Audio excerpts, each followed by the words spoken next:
Welcome to the Hawkeye Sidekick podcast. And you're very welcome back to the Hawkeye Sidekick Hurling podcast with your host, Mark Kennedy. Joined this week by Ruairi Walsh and James Mulcare, and hopefully you should have Kieran on. I know Castroy Park Hotel, Porky Keeve, all have their lovely fancy hurling previews, so we thought we might do one ourselves. So this week we'll be running the rule over the Leinster and Munster Senior Hurling Championships. God, lads, it's hard to believe we're in April. We've been talking about the National Hurling League for quite a few weeks here in the podcast, and suddenly Championship weekend kicks off this weekend. Some mouth-watering prospects. Leinster Championship starting on Saturday, Munster's Championship on Sunday. I suppose, Rory, starting with yourself. What are you looking forward to the most in terms of the Championship this year? Well, it's just a cracking weekend to begin with. We've Wexford and Galway Saturday evening, which for all intents and purposes you could look at and view as a knockout game, with four teams really battling for the three spots in Leinster. So yeah, this is a huge one. If Wexford, who had shown great form in the league, apart from the semi-final against Waterford, where seems to be a systems failure, but if they get things back on track and beat Galway up in Salthill, which they had done in the league, and beat them comfortably in the league up there, they're in a great position then. Galway, they win the game. They have Westmeath coming next then, and then Kilkenny at home. So Galway will. It's a huge game for Galway, especially home game, and it's a great one to really start the championship and get it rolling. And then Sunday, the double header, Mouth-watering and again. We have, as was dubbed in the National League, El Cahalaco between Waterford and Tip, and then a repeated All-Ireland final again, just to really, really get the championship going. And that's a huge one. Really looking forward to it. Got my ticket there today for it, so down in Porky Keeve. I think that's before we get into before we get into it in more detail. It's just the way the fixtures have kind of fallen. It's great start to the league, and also often before you kind of have maybe a run in a preliminary round or something like that in the old championships, and now it's just straight in, and it's just over the next 6 weeks it'll be just hurling followed by hurling and big clashes each week, and it's just looking forward to these next 6 weeks. And it's a huge game, really, that Limerick and Cork game, because Limerick have Waterford in the following week, so it's you'd expect that they were going to hit the ground. I'd say I'm expecting we have a very, very good idea, I suppose, after 10 or 15 minutes how things are shaping up for both sides, but I'd be expecting skin and hair to be flying on this one, to be honest with you.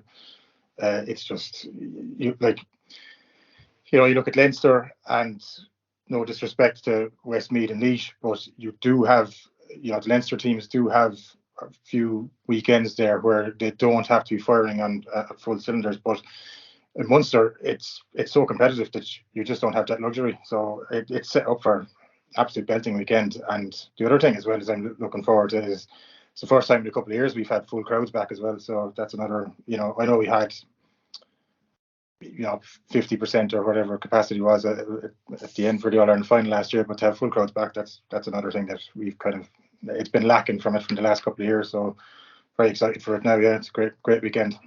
And James, they're saying the game in Porky Keeve is going to break attendance records for the new stadium. It's already looking like a sellout at the weekend, so that's it's going to be huge. Like, it's going to be a massive occasion.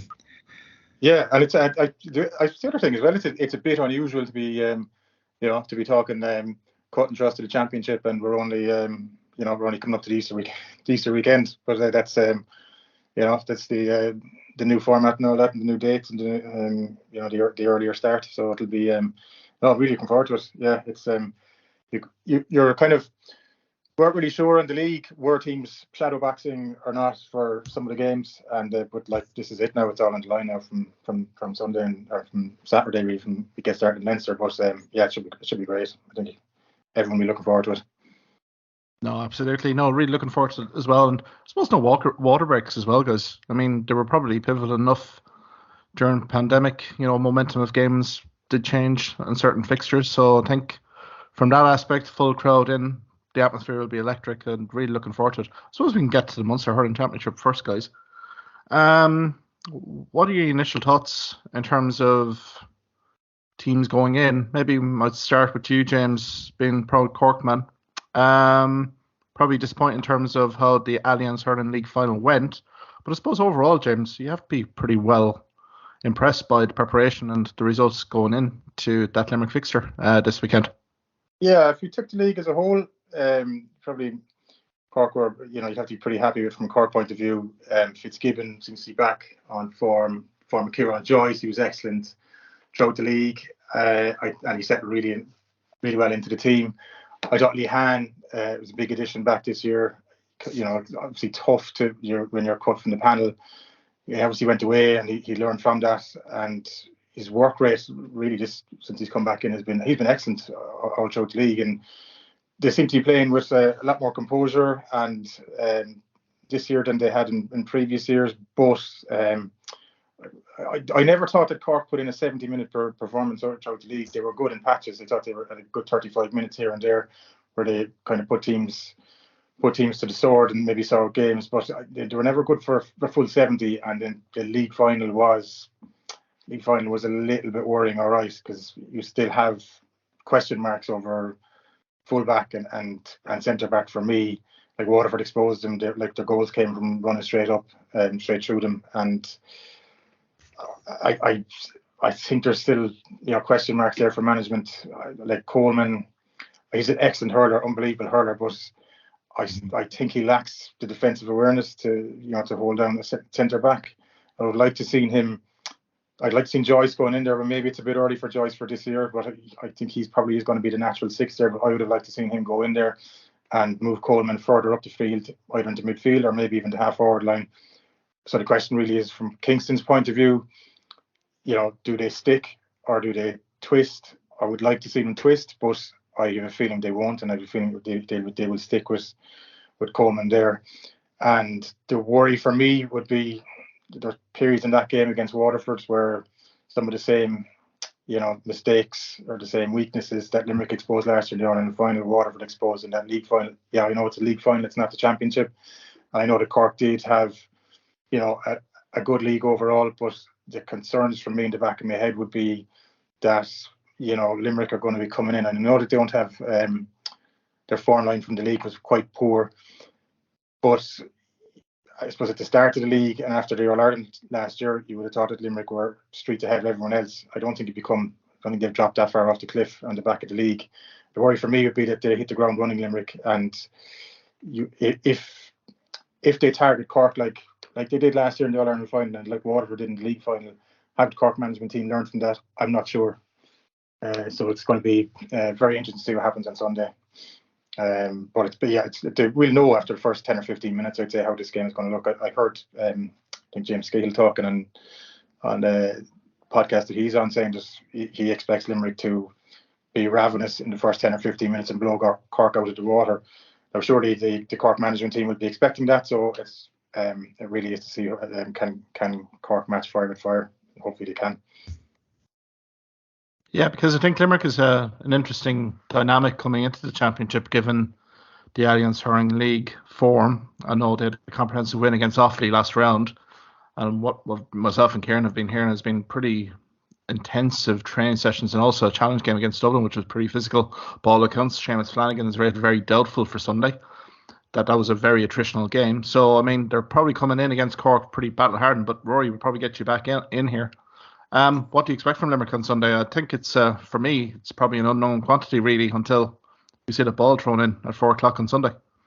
Yeah, to be honest, from a long way out, I kind of, this in particular, John Kiley was kind of talking down the league and everything seemed to be like fully focused on championship. I still think he expected to pick up a couple of wins earlier in the league along the way without fully focusing on it.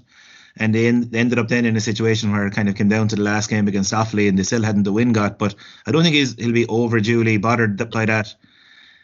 Similar thing. I just expect they will come out, like they will see, like Cork have to have doubts again. There has to be doubts after what Waterford did to them. It was the same frailties as James said, opening up the back line, racing through the middle. And just a couple of things like Damien Cahalan has been looked at fullback for years. Then they decided he's not good enough. Now he's back in there. Like, it's just kind of worrying that they're going back to him again. Robert Downey, I think at wing back, legs are a big issue there. Wing back, I know he's good in the air and he's a presence there. Even like as James pointed out, like phenomenal hurler Mark Coleman, but I think they have to twist there. I don't know if they will, Rory. Like they've gone so far down the line now with it that you're changing. That's what I'm thinking. And I would have thought if they were going, he did go in there in the Wexford game. That was a dead rubber, Kieran Joyce did. But I would have thought if they were going to move Coleman, they'd have done it already in one of the games. But they haven't, and I suppose it's difficult to say until you see the team sheet. But I think everyone seems to be like everyone knows what the issue is there, and we're all calling that we think they should make the change there. But I'm not 100% convinced on management team that they will do it. And you're right, like it could be an area that it could get exposed again. It's like targeted last year by Limerick in the Ireland final, caught again there at Waterford, and that's the worry again coming in there for Sunday. Yeah, and as well, like Waterford would say scored 4 goals, but probably should have been 5 because it was one Hershey disallowed. He pulled back for a free, as it was rebounding straight to a Waterford player. Like that was 5 times opened up, and there were memories of those goals in the first half of the Ireland final, especially where Cork backs were all at sea. Like another guy, Tim O'Mahony, I think is just lovely hurler, like a swashbuckling wing back, fine going forward, but always seems to be kind of chasing a man back at times as well, and gets kind of caught wrong side of forwards running through far too often. Like there was an interesting moment as well. I don't know if you noticed the Waterford's first goal in the second half, where Bennett is soloing through, and Sean O'Donoghue could come across, and he probably thinking, I've Desi Hutchinson kept scoreless so far, and he completely just looks at Desi Hutchinson and steps like he had to come across and force that pass. Because as we know, a pass at full pace can go astray, but to just stand there and watch his man and let him run through and stick it in the net, I just thought, he came through from a good bit out as well. Really, you could see him coming from a long way. Like there's other teams I suppose that is still there in the back of your head about this Cork team. Is they're a fine team in terms of the skills of the game and athleticism, but upstairs, are they? You need to be a bit like even their team that won All Irelands in the noughties. You have to have that bit of dirt, I suppose, really, for want of a better word. Like other teams there, Bennett's coming through there. He's taken down. But Cork didn't lay a glove on him coming through, really. And he kind of got through sort of unchallenged, and there is still that. I don't know. It's still that question mark that's there for me. Yeah, it is another thing as well. Like I just thought Waterford worked the ball out of from the back sometimes far too easy. They were just kind of, and it is a thing about with Patrick Horgan, and sensational on the ball, and just at the moment, you are carrying him in terms of work rate. That's the only thing at the moment. But is he like he needs other players, doing that work for him in a way? He's no longer as fresh as he was. You don't ever see him turning over ball compared to other forwards, and it's just maybe something that it's not part of his game, and it's something that he's a genius in other aspects of his game, striking and accuracy and everything else, and touch and footwork. So, but it is something maybe that there has to be teams can't be able to work the ball out as easily as Waterford did at times, and as Limerick did last year as well. Just being able to put their head up and pick out a man, and suddenly your defensive line has been exposed again. But look, at the same time, it's Cork are the one crowd. They have plenty of talent and scores in them, and if they click and hit those purple patches, like there was also a patch, I think it was just before Waterford's goal, where Cork hit 4 or 5 in a row again, and there was a chance of rebels just for that Waterford goal. And it's those moments, fine moments in a game. If Cork had got a goal at that stage, it's fine moments. And at the same time, there's the Cork are smarting from the All Ireland final last year. They've Limerick down in their own patch. Limerick as well. I know we keep in a way making excuses for the league form and this and that. John Kiely fully expected them to pick up a few wins. I think the Galway game in particular kind of hurt them that game in the Gaelic grounds. So yeah, there is still, I suppose, that question mark. Are they at the same peak of form they were in last year? Every great team, does come to a point where someday they're caught someday, do you think are we glossing over? Yeah, because everyone's kind of on the assumption that Limerick, that the league was the league for them, and that we're expecting them to hit the ground running and come out with a ferocious performance on Sunday. And there's kind of everyone seems to be kind of glossing over the form in the league. But do you think we are maybe glossing it over? And do you think there is something? Maybe they won't. Maybe they won't come out, and they might still be a bit flat on Sunday. Yeah, I think they've been given the reality check though, James. I mean, from the first day out against Wexford in Chadwick, Wexford Park, I think the reality check has been there. I mean, Kiley and Kinnerk have definitely blooded in new players into the panel, but it has raised question marks, I think, in terms of squad depth. So I think the marquee fixtures probably were Cork and the Galway losses, particularly at home. I think the Galway loss in particular was a big one. The Cork loss as well, they didn't front up on that really. Cork were physical and got in their faces. You'd say as well that maybe like full forward line, Flanagan doesn't look like he's going to make it right, and Casey out as well. And, Mulcare hasn't done a lot of hurling. So what like. Yeah, I think Cathal O'Neill will start. I presume. That's what I'm wondering. But then I don't know. He hasn't really done much hurling at the inside line either, has he? So, but he's the one player who's put up his hand during the league for Limerick. Mm. So they have a couple of The question, I suppose, then is if a couple of forwards aren't firing and he looks to the bench and you're down, like you have your impact sub is already starting. That's the question: is the depth there then, or a couple of injuries? That's the question, because we saw during the league, as you said, lads didn't really put their hand up. Guys who got a great opportunity to stake a claim for a place, might have played well one day, didn't back it up the next day. So yeah, look, there's question marks over both teams. Like, I think Cork more so after the Waterford game. If you're looking at a team as good as their last game, and we're looking at championship as well, we're presuming Limerick are going to take off, but that's a presumption. As James said there's no guarantees this will happen on Sunday. And we could be saying on Monday, the signs were there during the league and nobody really heeded them. But as you said, first 10 minutes, we'll know the answers. I think, that's it exactly. 10, 15 minutes into this game, we'll know a lot about both teams, where they stand for the rest of the championship, really. Absolutely. So it's intriguing. It is intriguing. Indeed. Now, I'm just wondering, guys, I think we touched upon Waterford, but I suppose Waterford's form line this year has been nothing short of superb since the Ballygunner contingent have been back. And I mean, are they the form team going in? Would you rank them as the one seeds right now, going into the Munster Senior Hurling Championship, Rory? Or is that a bit too presumptuous right now? Yeah, we have to remember last year, first round of the Munster Championship, and it was a knockout championship then. Effectively, you got one more go in the round robin.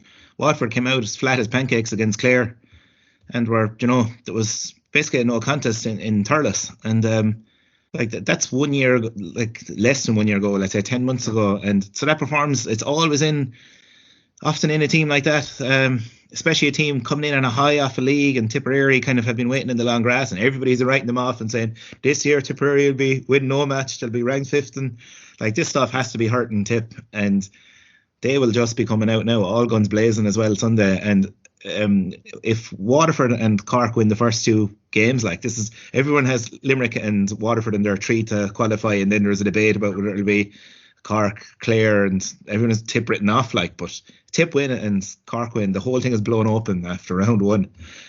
But yeah, look, if Waterford are to be caught in the first match, I don't know, at home against Tipperary, it's hard to see Tip from what we've seen in the league and the fact that they've so much turnover of players. But they are coming in it is the perfect. If there is going to be an ambush, it's set up perfectly for them. I couldn't see Tip, to be honest with you, beating Waterford on Sunday. I would think that Waterford are if Limerick don't win the All-Ireland this year, I think Waterford look like the team that might win the All-Ireland this year. They arguably have the strongest panel now. I think they've been kind of building throughout the league, and they just have so many options all over the pitch at the moment. Players are in form. Ballygunner was a great field for the county. Now won a league. Now I know Galway were flying it after the league last year, and they fell flat in their faces.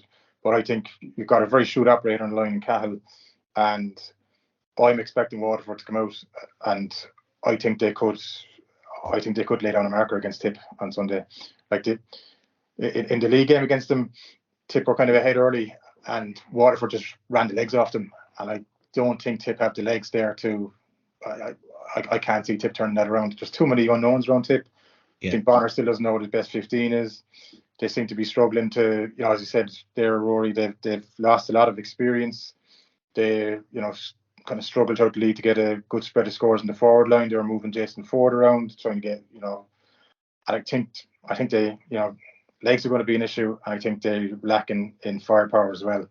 Callan as well he's not going to be back, so he's out for. I can't see anything but I can't see anything but a Waterford win, and I actually think that Waterford might win comfortably. Yeah, well, from a Clare point of view, that would be a nice scenario, having Tip coming in deflated into our debut in the championship. But looking at Waterford as well, I know I was saying, okay, what has changed in 12 months with them, but they've tied the Burka back. Patrick Curran seems like, I know he's been around the panel for maybe 10 years now, but he just seems finally to be delivering right through the league, and in the league final especially. He looks so sharp. Mikey Kiley, he was kind of a part player last year. He's just they have these towering forwards who are so good in the air. Like they're a threat from, and it's one thing I noticed in the league final as well was Waterford were launching long ball, which is something they hadn't really been doing, and especially under Derek McGrath, it was very measured and very short, and now they can really mix it with those giants in the forward line. And also, of course, then you have Desi inside as well, who was well marshalled. I know I said Sean O'Donoghue was standing next to him when there was a player running through, but he was well marshalled league final, but still got in with a goal, and just kind of, I suppose, he takes so much watching, he's creating space for other players. But yeah, Tag the Burke, you said, huge one. You'd wonder, they're going to, as you said, Jason Ford, he's so central to what Tip do. I wonder just would they put Caleb Lyons' man marking job on Jason Ford and just snuff him out? And if Jason Ford is held to a point or two from play, I know his frees will still, he'll get a significant amount of frees, but if he's held to a point or two from play, it's very hard to see where they're going to get the spread of scores to match what Waterford will do at the other end. The other thing is that goal threat as well, isn't it, guys? I mean, they scored 22 goals during the league, Waterford. I mean, it's not getting goals for fun. And the other thing as well, Mark, is that Cahill, for all the talk what went on there, the Tip County War before, whether he's going to take the chip dog or he felt a bit slighted when Sheedy got it. At the end of the day, I would have thought he would have gone back to Tip if he thought there was there was a chance of rebuilding for an All-Ireland. He must think that there's that Waterford are close. He wouldn't have stayed on otherwise, I don't think. He surely would have gone back to Tip. So that's leading me to think that he certainly thinks they're very close. Yeah, and another one, an interesting one, Austin Gleeson. Thinking about this, are Waterford a better team when he's not playing? Just something I know he offers, but he's this kind of maverick. They don't when he's playing. I'd say when he's the ball in his hand, the rest of his teammates don't know whether he's going to pass or whether he's going to strike a ball in, whether he's going to shoot. He just has that kind of extremely talented player. But sometimes when you see them, the way they played in the league final without Austin Gleeson, and they just looked, more of a balance. I suppose the other thing with Gleeson as well is that he's questionable in his decision making. In terms of discipline, we'll say, and he could be at times a bit of a liability, and that's a risky thing to be carrying if you're coming into a game where there's just tight margins in it. Possibly you're right, but I'd be starting him. Yeah, I'd be starting him. I don't think there's any reason. His talent outweighs any doubts that way. I think so. But you saw after the semi-final, the sending off against Wexford, it cut to Cahill on camera. They caught him on camera, but he was muttering under his breath. He wasn't too happy with him. Let's put it that way. You can imagine, though, in the intervening weeks, the team sports psychologist has been holding his hand and saying you are going to get targeted. The only thing is with Gleeson is he's around a long time now, and they haven't really been able to curb that in him. So he does have it in him. The red mist will descend. So, but you're right. Teams will be targeting him. So it's up to him to see how he can he be mature enough to deal with it and get on with it. Yeah, I think it'd be fascinating, guys, to see what Liam Cahill does on Sunday. That performance against Cork, I think for the first 15, I think any of the first 15 would be pretty disappointed if they got dropped for Ross and Gleeson. I mean, it will be interesting. He will be in a pivotal role for Waterford, particularly down the stretch in the All-Ireland series, but again, it's his temperament, I think, is going to be one that's going to be tested by any inter-county defence. They know he has the fuse, and they will use and abuse it as the season goes on. So I think for Liam Cahill, Michael Bevins, I think that's probably been their key negative, I would say, going into the championship. But yeah, it will be interesting to see. I mean, and even for Tipperary as well, issues at goalkeeper, fullback. Who did he put in goal? Is it Barry Hogan or Brian Hogan? And then the fullback position it's probably Quigley at this stage for fullback. But there is rumours that Barry Heffernan may go back to fullback. But doing that, Heffernan is good in the middle third as well. So you're probably taking things out there to shore up at the back. So I think that'll be a fascinating watch in Walsh Park, because Bonner has been kind of talking about giving youth a chance. And then, I think we flagged this earlier on in the league as well, Mark, that that the difficulty for Bonner is coming in when you've lost all that experience, is that he's coming into the championship not knowing his best 15. So that's not a good position to be in. Whereas a lot of the other teams are a lot more settled, and that's why I think I'd be a bit worried for Tip overall in terms of qualification out of Munster. We could all be left with egg in our faces in a couple of weeks' time, but I think they might struggle to come out of Munster. I think it'd be interesting with Bonner as well, just to see how he learns and adapts from the Walsh Park experience in the league. As you said, you're blown away after 25 minutes. Game as well. They did start that game well, though. They did start that game well, but they did. But once Waterford got the run on them, they absolutely they ran away with it. Yeah, when they made the switches, the in-game switches, I thought were superb on the day. I've talked about it at length in this podcast back a few weeks ago. They just snuffed out Breen. They snuffed out the middle third threat and Jake Morris as well, and there was no response from Tip. So it'd be interesting to see with Bonner and management how they're going to counteract that. I suppose they go in Walsh Park. There's no pretty much any pressure on them given the league form, and everyone's expecting Waterford to romp away with this. So it'll be a very interesting kind of call. I suppose, Rory, we'll go to Claire. I know you've been patiently waiting to talk about the banner. What are your hopes? I know you're kind of sitting on the fence this weekend, but how are things looking in the banner ahead of the championship when you're facing Tip? Yeah, I think everyone in Clare realises that is as close to a knockout game. We spoke about Galway and Wexford earlier, in Leinster being a knockout game. If Tip are coming in off a defeat and we beat them in Thurles, that's more, and they then have Limerick and Cork to play, that's effectively Tip gone. And it gives Clare then 3 matches, Cork in a neutral venue, and then 2 home games. So like they have 3 opportunities then to qualify, and yeah, it would just be great. Like being like they're kind of a team that have been showing promise. Like last year, near miss, so close. We had the incident in the penalty from the Ennis Road, as they call it, against Tipperary. Against it, everyone felt aggrieved after that one, and then we had the finish, the Tony Kelly dramatic finish against Cork, where he's denied by Collins the last second inside. So we kind of, again, a bit like what we were saying earlier with kind of near misses with Clare, and you just like even if they just got out of Munster this year, you would just be happy to see them in the All-Ireland series. And shackles are off then, in a way. You're coming up against Leinster teams where have had a very good record recently against the likes of Wexford and Laois, and in a way Galway, like Clare, won't fear any of those. But like as we kind of pointed out, like the real minefields are in Munster. And yeah, look, I suppose even tonight there, the 21 game, which we'll probably touch on later, but Patrick Crotty showing a bit of promise again. Shane O'Donnell is back training with the team, so like things are picking up, and with lads coming back. And I just thought by the end of the league, it was major question marks over the Clare backline earlier in the league, but by the end of the league, that was definitely improving. And the move of John Conlon back to centre back kind of shored things up a bit, and our half back line seemed settled for the first time as the league was kind of finished up, especially against Limerick and Ennis. I thought the backs acquitted themselves quite well that day. And so yeah, look, there is promise, there is hope, but it all hinges on that game in Thurles.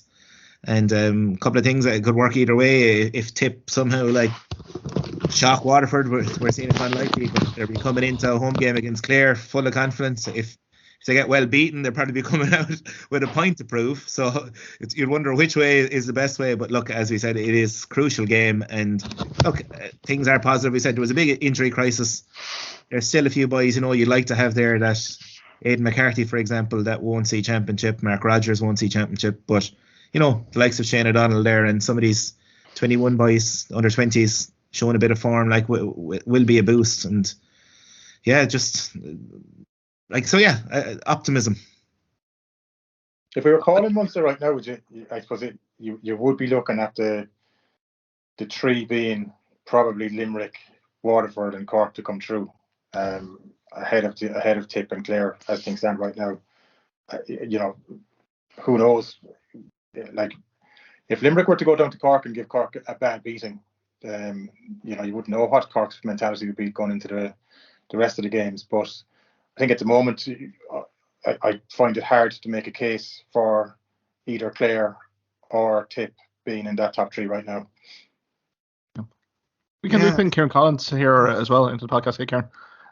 Sorry, mate. Yeah, no worries at all. Nature of the beast. Kieran, might get your thoughts in terms of top three for you, in terms of Munster Senior Hurling Championship, and particularly Limerick viewpoint heading into that Cork game. What are your feelings on it? I suppose the news coming from the camp is that there's a couple of injuries there and a couple of 50-50s or 60-40 chances for players. I think the Flanagan is definitely out. I think Donoghue might be the same, and Hayes and Inter 50-50 at best. So if that's the case, there are big players to go into battle without, especially against Cork. I think for Limerick point of view, I think if Limerick can get out of Munster, it's maybe later on in the year you might see the best of them, with potentially Casey coming back in for, maybe a subs appearance for the semi-final and final if you're to get that far.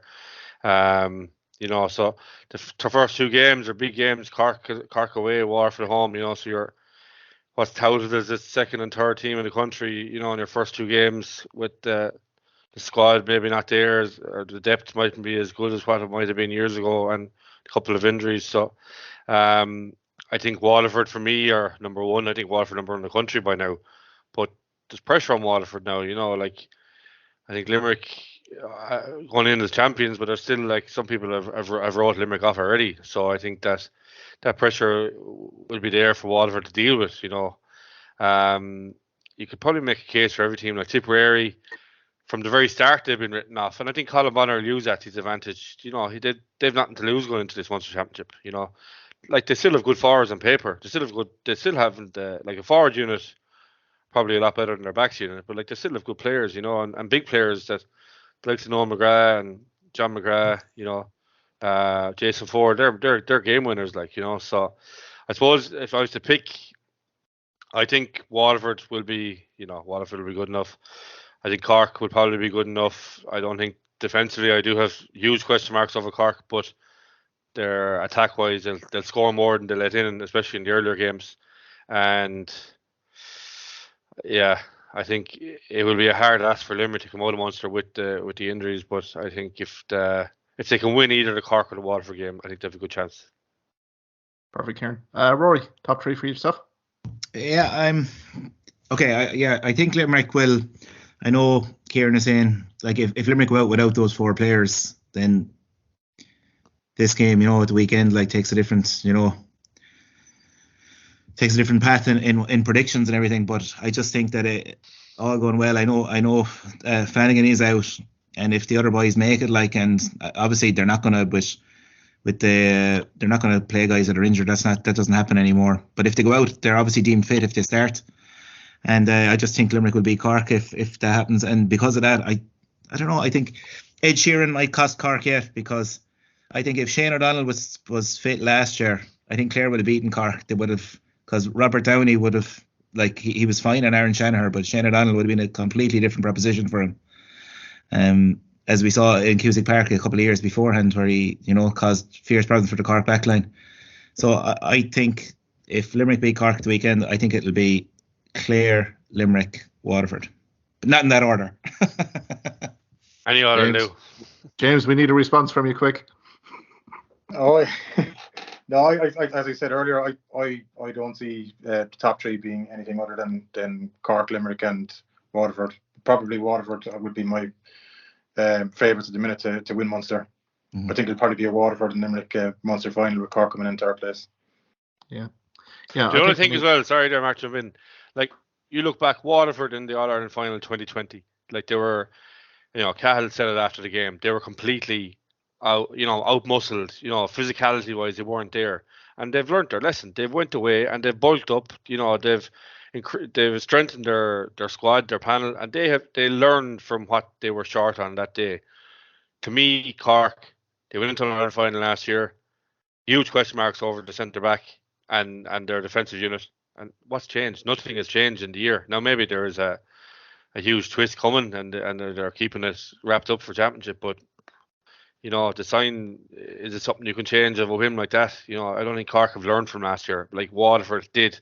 Waterford took what lessons needed to be taken, and they've gone about their business in a very, I think they're very impressive.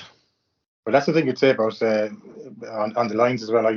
I would say, like, difference between Cahill and Kingston is night and day for me. Is that Cahill seems very, very shrewd operator. I would have reservations on Kingston, and everybody has been calling for them to twist at centre back, but we were saying it earlier on in the chat, but I just don't see management doing it. Yeah, I think they're too far gone in with it with committing to Coleman there, and they'll persist with it.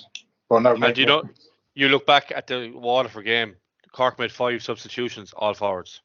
The forward unit, there was no question mark. Like the defensively, they were getting destroyed, and they made no change. The only game they looked at putting Joyce in there, who is the natural player to go in there at centre back, and the only game they did that was in the dead rubber against Wexford. When they rested a lot of players anyway. So I think Kingston is firmly entrenched in his idea that Coleman is 6 and that's it. It's almost like now, James, that if they take Coleman out of there, they're admitting they were wrong all along, which... Yeah, it could be a bit of that as well, Rory, yeah. They need to man up and just kind of say, okay, especially like there must have been, you can imagine there must have been a harsh management meeting after the league final, and lads must have been calling and said, we were not going to, we're not going to get silverware if our backline is going to be opened like this. And we've probably our most naturally talented hurler in a way, well, apart from Horgan stick work wise, playing in a position that he just isn't, it's not his position. I think the other thing with him as well is that they went with Darragh O'Leary for a couple of games in the league, and then he was caught badly in the semi-final, but they just threw that out in the final then and went back to. I think he was injured though. I think he was injured for the final. That's what Kingston said. All right, yeah, but he was like for the final for the semi-final. That's what Kingston said, is that he was injured. He got injured, and that's why he took him off. But yeah, I don't know. Like Cahalane, as you said, Rory earlier, is like he's been tried there numerous times before, and it hasn't really worked out. Like, yeah, he'd be good, I suppose, if he's up against someone physical, but yeah, not the man to be going in there. And they're 2 big positions really to be to have question marks about going into championship, and they still do. So yeah, we'll have a very good idea where Cork stand after 10 or 15 minutes on Sunday, I'd say. Well, I think Waterford were very shrewd in how they approached the game. They sacrificed Desi Hutchinson in a way, like Desi's their informed forward, and what are Cork going to do when they put their best defender on him? So Donoghue takes up Hutchinson. Hutchinson comes out deep and leaves 2 inside. So like it wasn't rocket science. Like it was straightforward tactics, and if you can't defend against what's coming from that point of view, I think that Waterford probably exposed Cork more so than Kilkenny did it in the first half. But I think Waterford really showed how to get at Cork, and they did it with ease, Kieran, do you see with Flanagan and that missing? Do you see the possibility of Kyle Hayes being pushed back up if he's fit? There's a lot of talk about it, yeah. The only thing I think is Cian Lynch's best position for me is centre forward. So, but I know if Donoghue isn't there, who takes his place midfield? So I think if Donoghue doesn't play and Hayes is fit, you probably will see Hayes centre forward and Keane Lynch back in midfield. Yeah. But I think Mikey Lynch Casey offers a lot more centre forward. Mikey Casey often, we don't know how well he's going, but he's back fully fit, gives the option of pushing Barry Nash out to wing back as well. Yeah. So you might even see Barry Nash going up and towards the forward line. Like, he did play in the forwards before, so yeah. He's on form as well. But yeah, I think it'll be really hard to. The only thing is, Mikey Casey is very little hurling done, isn't he? Only that one kind of game, but yeah, it'll be interesting to see what way to line out. I think you'll see Cathal O'Neill, though. I think you'll see Cathal O'Neill. Yeah, he's named the corner forward, but he'll probably play deep, like Mulcare would have done over the years for Limerick. But yeah, he's the only player of the fringe players that really put his hand up, I think. Desi Hutchinson role, drag out the back and leave the two inside. Will they get caught with that again? Probably. Hopefully. We'll know by 6 o'clock on Easter Sunday. I suppose, guys, we can quickly go to Leinster as well. Any thoughts there? I know there's a few crackers this weekend coming. Kieran, might start with yourself in terms of Wexford. How's been the reaction in Wexford after that Lions hurling semi-final loss to Waterford? Is there a bit of confidence going into that fixture against Galway? So I don't think so. I don't think it's kind of 50-50. Some lads are saying, did they try, or they looked leggy and they looked like they trained, but then the other opinion is like it's very hard to come back from a defeat of that nature, so a real important game to start it off. I suppose they're a hard team to beat at home, and I think if they play to their potential, depending on who lines out, they have a good chance. It's hard to know. Galway haven't really showed much in the league, really, have they? They've. It's hard to get a good read on them, but I suppose it's hard to see them. It's a hard defeat to bounce back from. They were really obliterated, like. Absolutely. The only thing with Galway is that they started the league, I thought, quite well, but then they kind of completely flatlined, and since then it's been you haven't heard a peep out of them. So it's very, very, very quiet. And last year they came out out of the league. You were thinking, geez, they look really set up for championship. They fell flat in their faces. This year that was kind of nearly the opposite, in that they flatlined in the league towards the end. So there's no real form line coming, but they still have a lot of experience in that panel. There's still 9 of the 2017 team still knocking around. I don't think Wexford are going to be easily beaten down there. It's not an easy place to go, and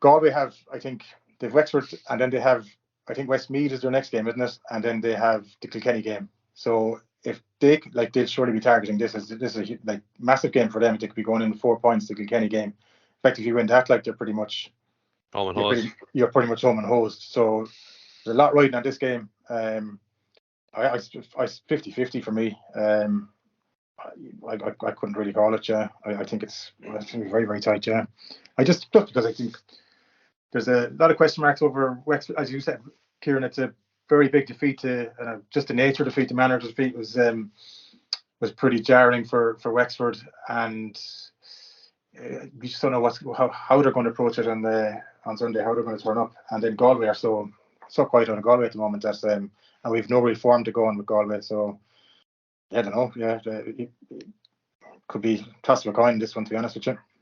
Yeah, the performance from Galway in the Gaelic grounds was like kind of a one-off. They never repeated that form in the league, and it's hard to know as well. We were all thinking that was the game Limerick would, and look, Limerick did come out with there was a bit of a bite to that game, and we all kind of thought, Galway have arrived now under Shefflin, but the rest of the league was so unconvincing from them after that. So huge question marks over them, but they just have they've had the 4 All-Ireland winning minor teams. I know they haven't brought that through to under 20 level, which is something we mentioned in the previous podcast yet. I know some of those teams are still to come through, but they have this conveyor belt, and I presume Shefflin's job is trying to get a team out of them and gel them in with the likes of Dahi Burke and Gerard McInerney. But yeah, I think Galway. I just think Galway will beat Wexford. I just think that it'll be I can't see them like winning All Ireland or anything like that, but I think they might have too much for Wexford. As you said, coming off that huge defeat for Wexford, Galway will sense blood. Shefflin will probably, you'd imagine, he realises Rory O'Connor that he can't be let do the damage he did against Galway in the up in Salt Hill that day. You'd imagine that he'll have some sort of a plan for him. And like if Rory O'Connor is thwarted, Kieran, you probably know better than that. Like, are they going to? Is there somebody else's lead Chin back into? There's question marks over Chin. Yeah, he's only 3 or 4 weeks training done. Like, and he only 10 minutes of hurling.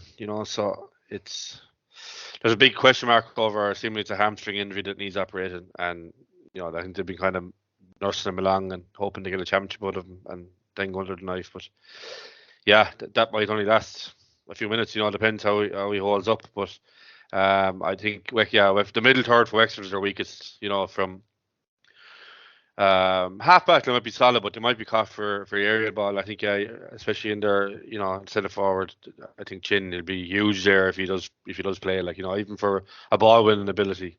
I think Wexford they didn't look like the team they were all along in the league. They were getting the ball inside, and Rory Connor was getting on the ball, but the ball just didn't go inside. So, look, maybe we'll be saying Sunday or Saturday evening that that Darragh Egan's a genius and they back against Waterford. Time will tell, but I think it'll still be hard to bounce back from that defeat. In a short period of time. The draw is good for Wexford in terms of their home matches. So they have Galway and then they have Dublin.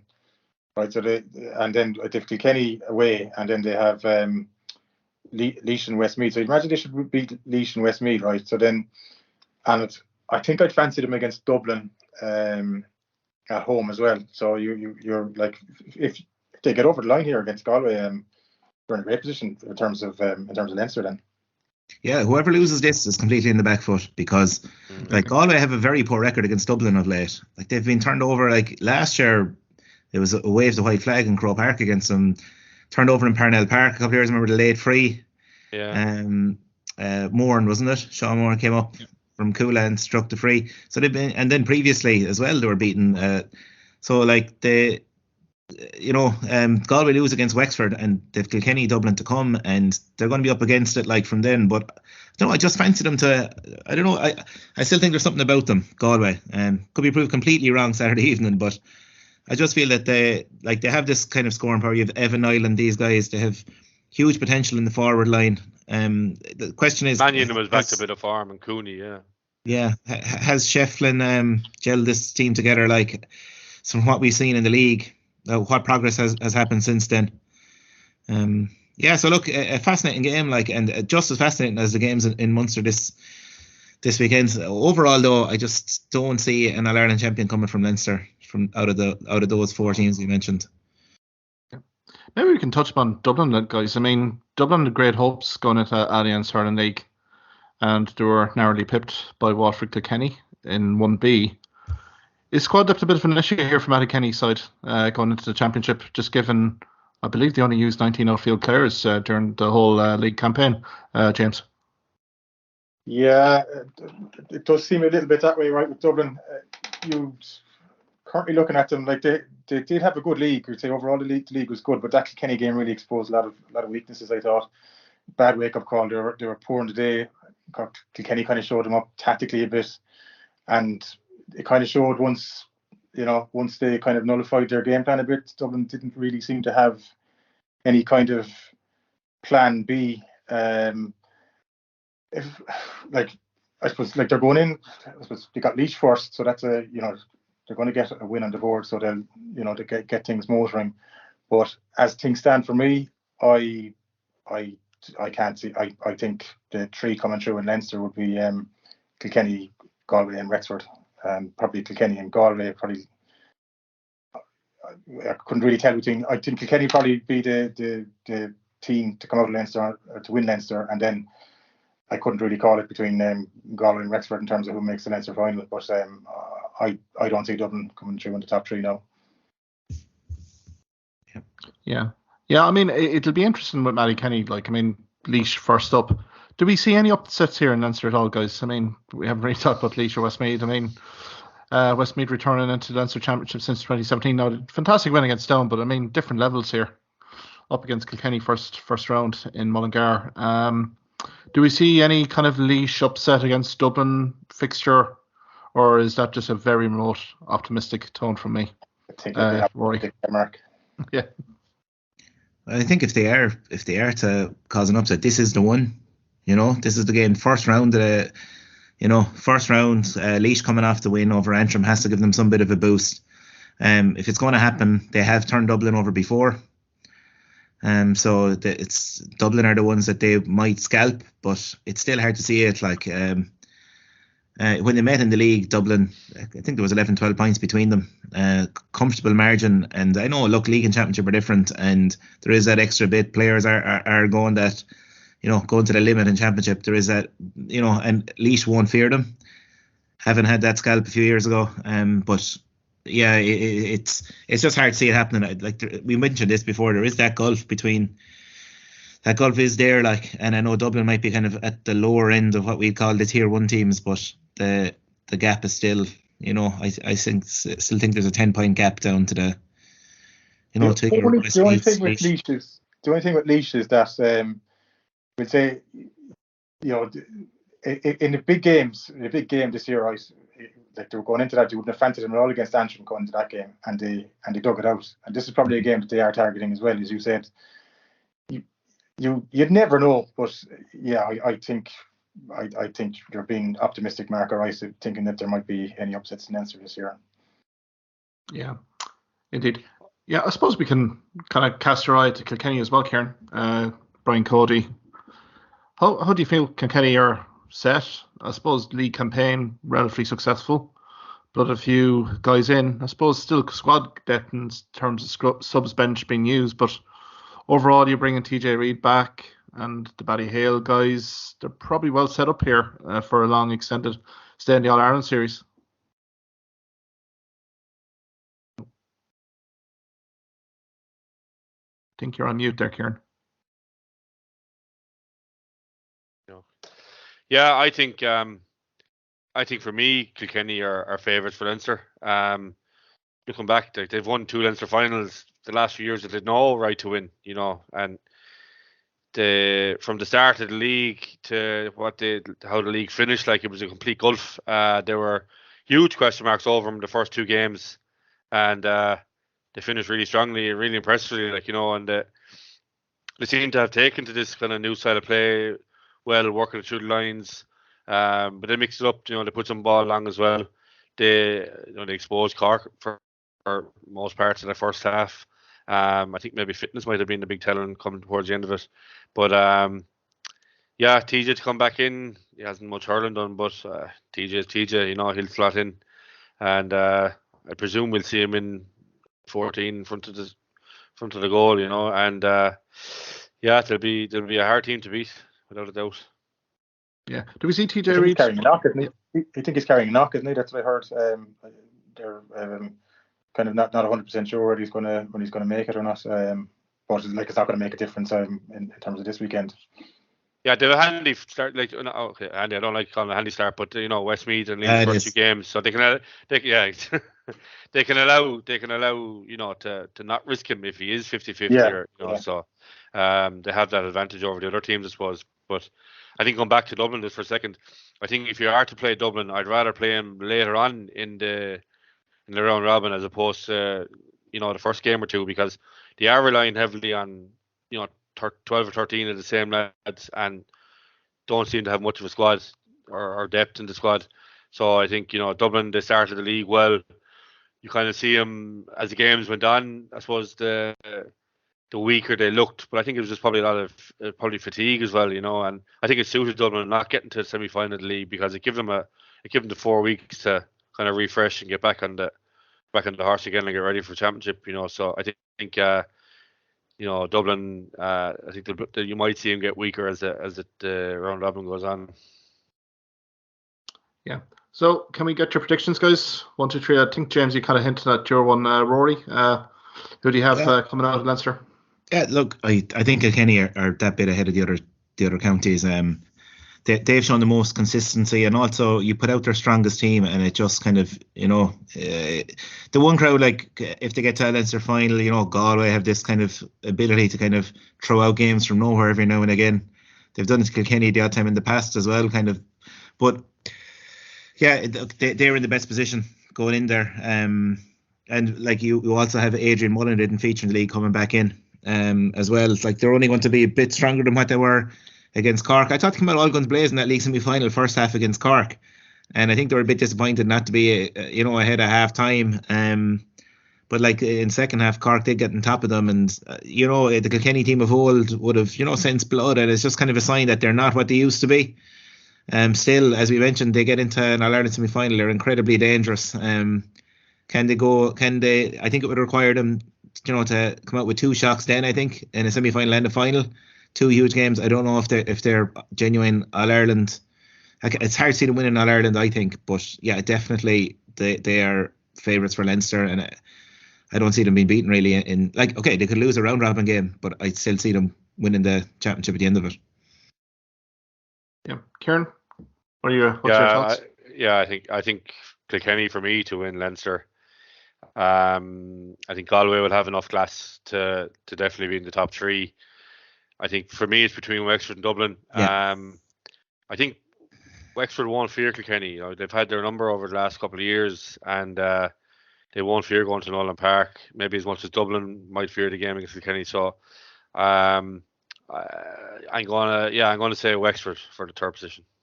Yeah, I'll go Galway Wexford as well as my other 2. I forgot to throw them in. Yeah, I'm kind of leaning towards them as well. Goes 1, 2, 3. I think Dublin. I think squad depth may just catch up with them.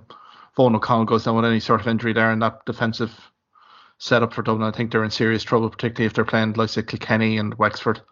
I think that Wexford game against Dublin second round looks huge as well, doesn't it?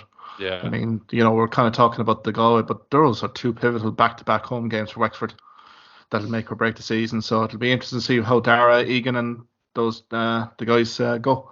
Guys, I think it's been a lengthy one here, but I think it's a great preview anyway. And I suppose we may have egg on our face in terms of maybe Westmeath, or hopefully Laois, maybe putting up a great performance, hopefully. But I think some massive games here. So I'd like to thank you all, Ruairi Walsh, Kieran Collins, James Mulcare, for a preview. I think next week we'll touch upon the underage intercounty, because there's been an awful lot of quality games going on here, particularly in Munster and Leinster, and we'll run the rule over that, particularly this week's and next week's fixtures. But until then, thanks very much and enjoy the games, guys. Cheers, Mark. Thank you. Catch you later. Bye now. Thank you for listening to this podcast episode. If you liked what you heard in this podcast, why not subscribe to the Hawkeye Sidekick podcast on either Amazon, Spotify, YouTube or Twitter platforms. You can also follow me at Hawkeye Sidekick on Facebook and Twitter for the latest sporting opinions, articles and reports.